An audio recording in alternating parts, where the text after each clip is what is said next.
And welcome back, ladies and gentlemen, to Giangelo's here on 224. It is the South Range Raiders show. We are joined by first-year cross-country coach. Ladies and gentlemen, give it up and a South Range welcome, re-welcome, to Julie Yurcich.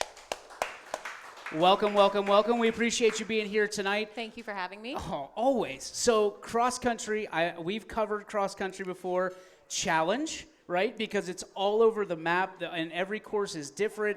Yep. For you, what are some of the bigger challenges you anticipate? You've obviously been through the sport for a while now, but to flip the switch and be a coach, what's that going to be like for you? You know, as an athlete, running brought me so many great experiences and opportunities in my life, and I've met so many great people through athletics, and I'm just excited to share that now with a younger generation and a younger group. When you think about cross country, I mean, so many things happen in the woods that nobody could ever think about. Everybody sees the nice things and the packs and things like that, but cross country is a grueling sport. It's one that is very challenging mentally because you're telling kids to get up at 6 a.m. and go run, you know, when in the middle of their summer when they want to sleep in, their friends are sleeping in. What have been the challenges in the early going for you this year? You know, we've really got a great group of kids. Funny enough, you know, we practice at 7:30 in the morning. Half of our kids are up at 5 a.m. Oh, wow. You know, taking care of their farm or taking care of siblings. So it's kind of like they're ready to go when they get there. They're really an impressive group of kids, young group of kids, and it's going to be a fun year. For you, obviously, you come with a long list of family success, some of it your own as well, a lot of it your own. How do you measure success in what you're doing from a coaching standpoint? You know, really, I'm excited for this first meet. Yeah. We've got a great group of kids, and I have no clue how good they are. Yeah. And I think none of them really even have any clue how good they are. And so in a week and a half, they get the opportunity to, you know, line up, and when that gun goes off, to really see where they're at and where they can go from there. You know, I think half the battle with running is the mental game. Mm-hmm. You know, at any minute you can just say, I'm done, I give up, this is too hard.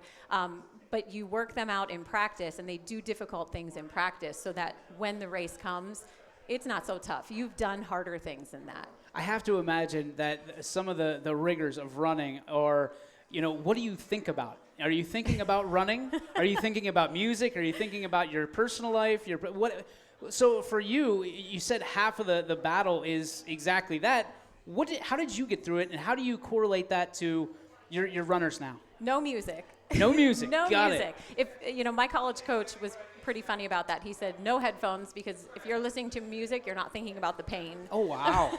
Wow. So, but he was a little over the top. But it's just you know, there's something about just being out on the roads, and those kids getting to run with each other, getting to spend all those miles talking to each other, getting to know each other, forming those friendships, and the camaraderie, and really, you know, every step doing it together is, you know, really a special experience for them. One of the things I love asking cross-country runners and coaches is essentially, how did your sport prepare you for life after the sport? And I'm imagining every cross-country answer I get is riveting, because you really push yourself to the limit sometimes. You absolutely do. I think that, you know, in life you find out who you really are in pressure situations. Mm-hmm. And every single race, you're going to line up and you're going to hit some point of adversity, whether it's, you know, facing your competition, or you're going up this huge hill and you don't know how you're going to do it, but you find it within yourself to really, okay, who am I? Am I going to give up,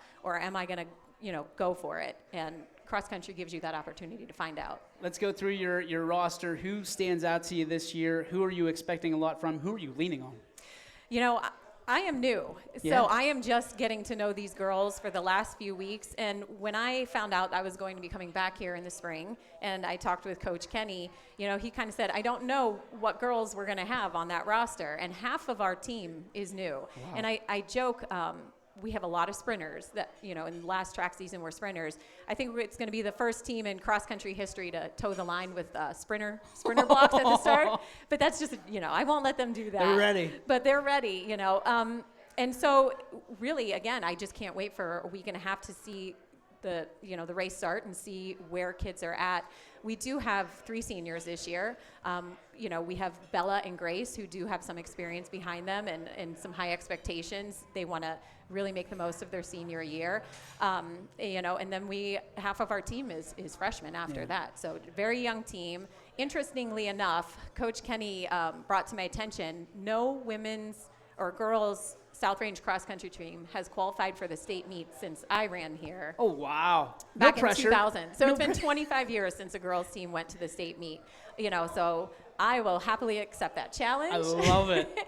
I would love to see them do that. And I think that they are capable. Just watching them the last few weeks, I know that they are capable. Let's see if they can do it when the lights come on. Those team bus rides are invaluable sometimes to coaches because they're bonding experiences. When you step on the bus after your first meet, what do you want people to know about South Range that you set the tone this weekend?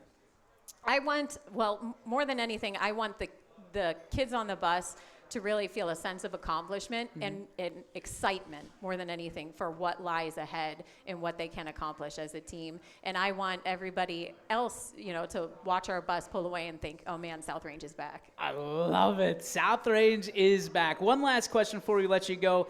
Mentorship. Obviously, being a leader, you've done so much in your career. Who kind of led you to be the woman that you are today? My very first coach was my dad. Oh, wow. So I have to give him a lot of credit for that. But that's another reason why I am proud to take this job on as a coach, because my coaches were some of the most influential people in my life. Him being my dad aside, your coaches really can influence you a lot and help you grow at a very crucial age in life where you are learning a lot about the world. Coach Yurcich, I think that you're going to be welcomed with open arms here, and we thank you for sitting down with us tonight. Ladies and gentlemen, give it up, Julie Yurcich here on YSA.